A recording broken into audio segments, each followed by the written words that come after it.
My witches and norms, welcome to a Witch Dark Tales podcast. I am your host, Moon Witch, and here's Miguel.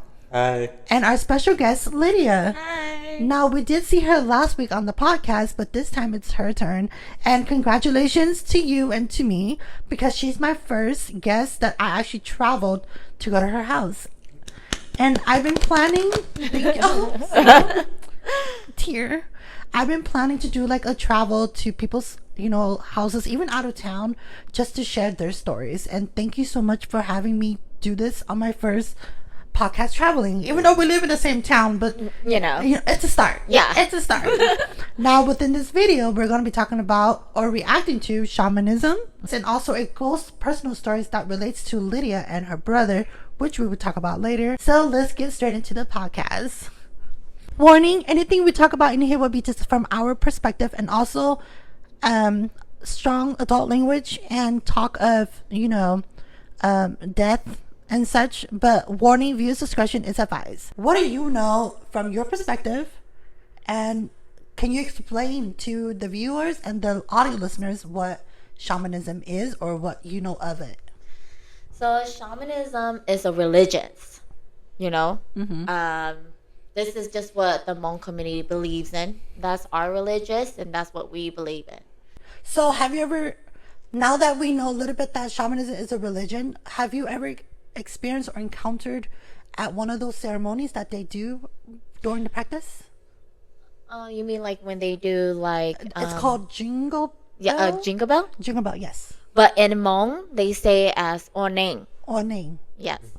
Now, my witches and norms, we're going to be reacting to a young shaman who, at a young age, started his journey. Here we go. And the video will be right behind us, or it'll be somewhere on the screen, babe.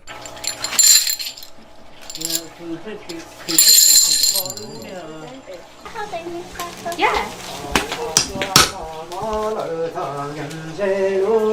Some people who are in middle school or high school, and their parents will ask me and say, hey, you should encourage them. And I'll tell their parents, don't do it.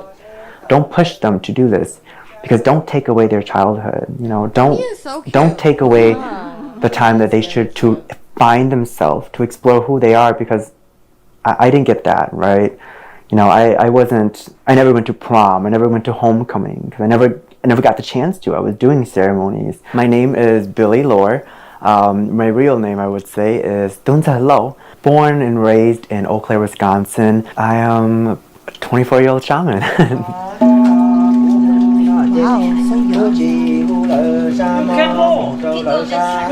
So today I went to do a ceremony to raise someone as to be my student, to be the next shaman, and to become a shaman. So a shaman, or a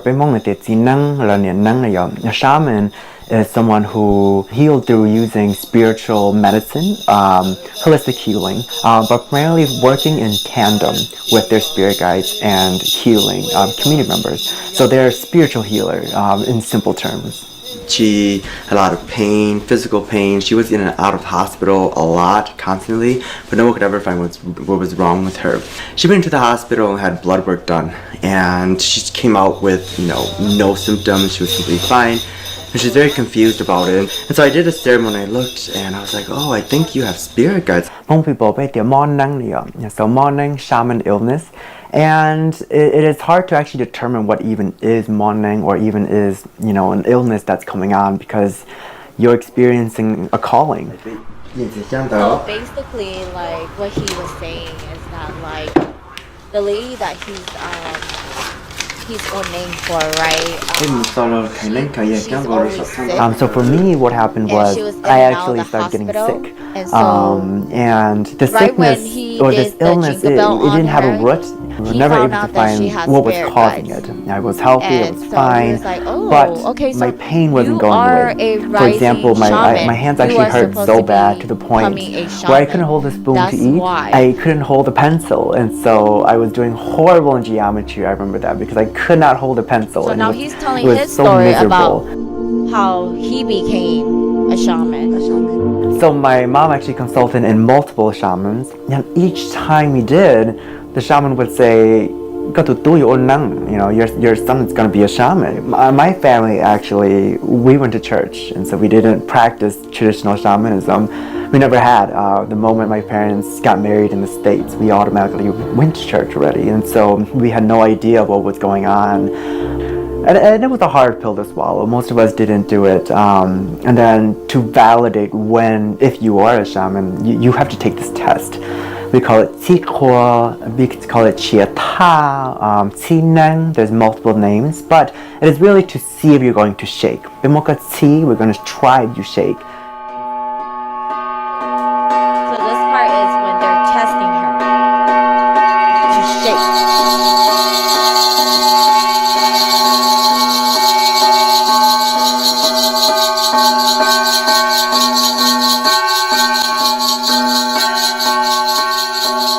When I finished that ceremony and I was sitting on a bench, I was huffing and puffing, I was out of breath. The shaman master eventually became my master. She sat right next to me and she told me, I'm not here to convert you. I'm not here to I'm not here to pull you any other way. I just want to ask you one thing. And the question is, do you believe in your experience? Wow, that is crazy. Yeah. 24 years old. That is actually really young for a shaman. Well, how old is usually? I wouldn't know because this is a new generation now. So I'm guessing they will find out by 21 or even like I feel like even younger. But who knows, I'm not sure. I haven't heard any story of a rising shaman being very that young before 21 though.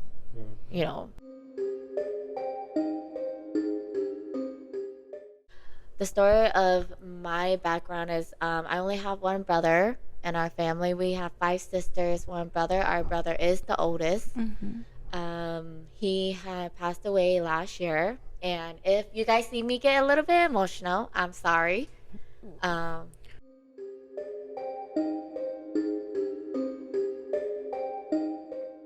So it was about I would say maybe within a month his of passing. And I came back home to California because originally I'm from a different state. And so when I came back to California where my place is at and I live, I was still very sad, depressing. It's just something that I'm still trying to get used to, even though it's been a year already, as I'm going, I go to work. So work is something that keeps me busy where I don't think about him. But this one day, I was scheduled to work at 4 in the morning and got off at 12. By the time I came home, I usually take naps. So, this is still during the day, right? This is 1 p.m., 2 p.m. I come home, I eat, blah, blah, blah. And then, I go to sleep. And then out of nowhere, I fall asleep. And then I wake up from my dream. And so this part is about my dream. You will hear me go back and forth, into real life and then my dream. But I will let you guys know. Okay. And so in my dream, I saw my brother. But in the event in my dream, it was like a funeral. It was like a house. We were in a regular house. And then there was just a dead body on the ground in the living room.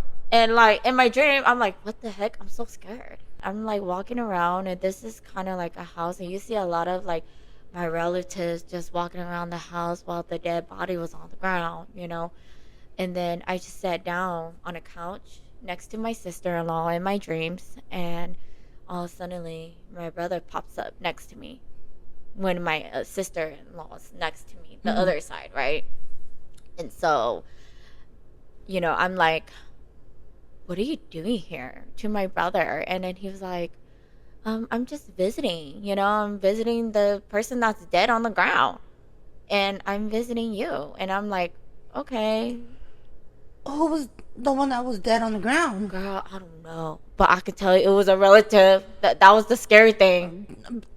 Can you see the person's face that's laying down? It was like a man. And But in your dream, you know who it is, right? Because in your no, dream. in my dream, I didn't even know who it is. Oh my but God. it was like, just, that was like a relative. Because why would you be there? Like, well, I don't know. Who knows, right?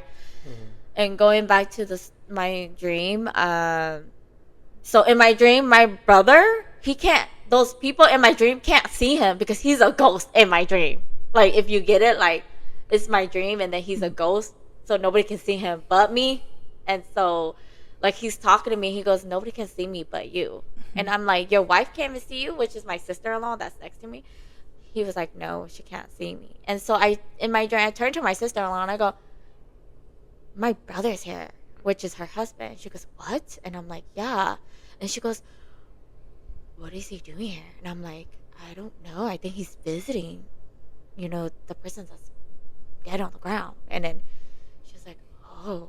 And then she's like, what is he saying to you? He's just saying, and I was telling my sister-in-law, oh, he's just saying hi to me. And then I turned back to my brother and we were talking.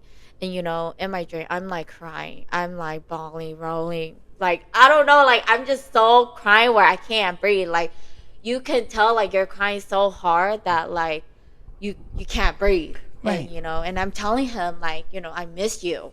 Like, how come you haven't come see me?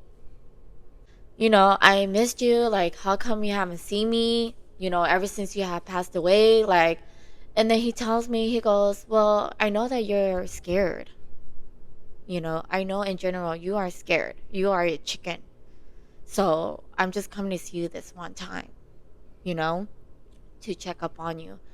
And, like I said, in reality, back to reality, I do have a lot of regrets for my brother. Like, a lot of grief and still a lot of regrets. But it is what it is. Like I said, I can't fix it. So, so in my dream, he tells me, something's following me and it's always with me. And he tells me, he looks at me, he goes, don't be scared. I'm always around you and I will protect you from the other end. So I don't want you to be scared. Now, has he given you an idea of what he meant by that? I do remember asking him in my dream, like, what is it? Like, I told him, like, what is it? Yeah. Is it somebody or is it a thing? Like, what is it? And he was like, oh, I forgot. I don't remember clearly, and I could be wrong. He's saying maybe it's a kid or it's a little person. It could be a boy or a girl. I'm not sure. And so I was like, okay, because I was very scared. And, of course, I'm going to be scared if somebody told me that in my dream, especially my brother. And so I was like, what the heck? And so, he tells me that. And he's like, don't be scared. I am always around you. I will protect you from the other end. And, just keep going with your life. Thank you for the food. You're welcome. It was so delicioso. Very delicious. Very delicious. Yeah. We had chicken, egg rolls, papaya, sticky rice. Wonton. How do you say Wonton soup. Her All the good wonton. stuff. Huh? All the good stuff. Her wonton soup was so good. I like garlic chili oil, but garlic I chili thought to oil. think about it, it didn't need it. It was like bomb.com already. Oh, I fed for 6. 6 tuplets, or how you say it, 6 tuplets. I do have to end it so sadly, I know. So before we go, do you have anything to tell the viewers and audio listeners that we talked about today? Oh, no. You don't want to say, you don't want to be a shaman, No. or you wouldn't wish them to be a shaman. No. You me go. Shaman is actually a gift. Right. Yeah, But it's from a what gift. he said, it seems like it was more of a burden, and it's for him being a young age too. Yeah, it could be a burden, right? Because, like I said, they're always busy all the time. They, So it's they, like, they expect a lot from you. yes. Yeah. Like work. At work. That's like, And what about you, Miguel? no, stay safe. For me, this is what I have to say. Can I make a plate to go home to? Girl, do it. I'm taking all the egg girls. Dun dun dun. Well, thank you guys. Blessed be my witches and norms, and have a good day, good night, good morning, good evening, wherever you are. Bye. Bye.